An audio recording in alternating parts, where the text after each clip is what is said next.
Hello and welcome to History in Review. I am your host, Captain Rutlidge, and these are my humble lodgings. The year is 1517. King Charles of Spain is Holy Roman Emperor. The city of Cairo is captured by the Ottoman Empire, and from now, Pires de Andrade begins the first European diplomatic mission to China. In Saxony, though, a young German monk posts a series of complaints on the church door of Wittenberg. A simple act that would begin the Protestant Reformation.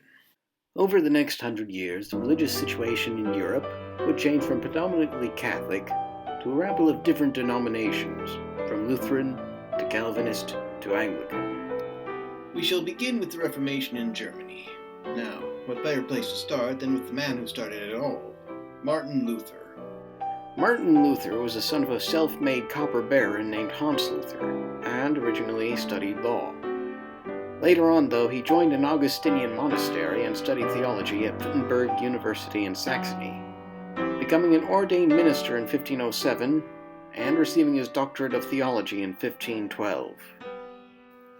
Luther struggled with depression and tried every way to attain salvation, even journeying to Rome. However, he discovered the way to salvation in Paul's letter to the Romans. According to Paul, "For I am not ashamed of the gospel. It is the power of God for salvation to everyone who has faith, to the Jew first and also to the Greek. For in it the righteousness of God is revealed through faith for faith, as it is written, the one who is righteous will live by faith." When reading these words, Luther claimed that he was born again.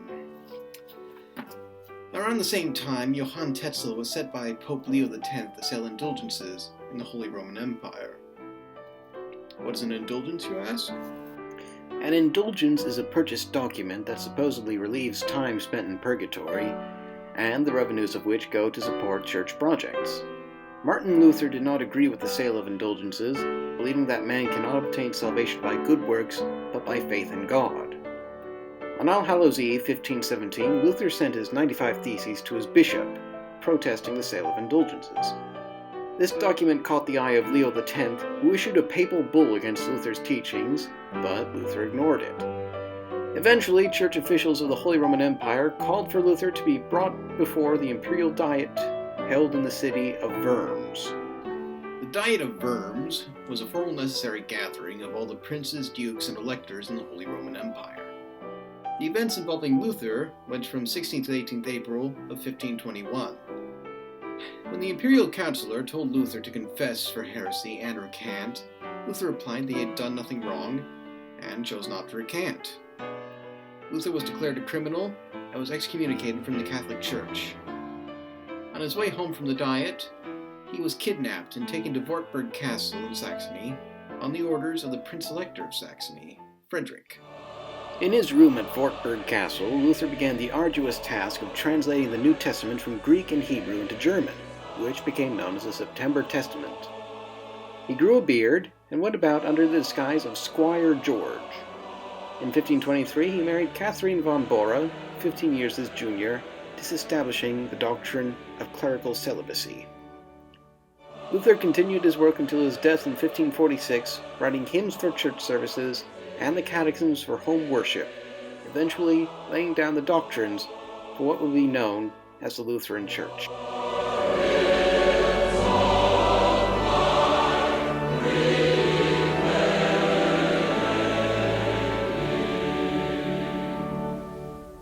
Leaving Germany behind, we move to England, where King Henry VIII wishes to annul his marriage to Catherine of Aragon and marry his mistress, Anne Boleyn. When asking Pope Clement VII for a formal annulment, the Pope refused. This led to Henry VIII breaking away from the Catholic Church and forming the Church of England. Henry was originally opposed to Protestantism, but took the position as supreme head of the Church of England to ensure his marriage's annulment. In 1534 he was excommunicated by Pope Paul III.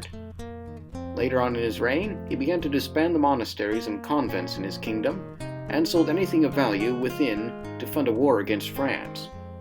Under the reign of his son, Edward VI, the form of worship was adopted, set out in the Book of Common Prayer, published in 1549.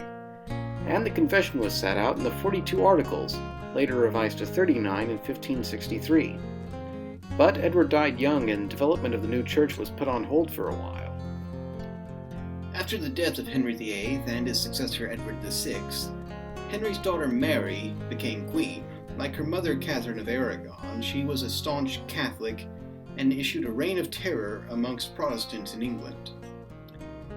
Upon her death in 1558, her stepsister Elizabeth became queen and made the Church of England the official church, and declaring Catholicism illegal. Under Elizabeth and her successor James I, the Anglican Church took form, and the Bible was widely translated into English. The brand new King James Bible became the central scripture for English-speaking Christians. But the next 100 years of monarchs proved a pendulum between denominations until the reign of George III brought back Anglican monarchs for good. Meanwhile, in Switzerland, a French theologian named John Calvin began his own denomination. John Calvin was born in France in 1509. He broke away from the Catholic Church in 1530 and fled to the Swiss Confederation. Living in Geneva, he and William Farel reformed the church in the city. His work in Geneva spread all around the Confederation, eventually making him head of the new Calvinist church.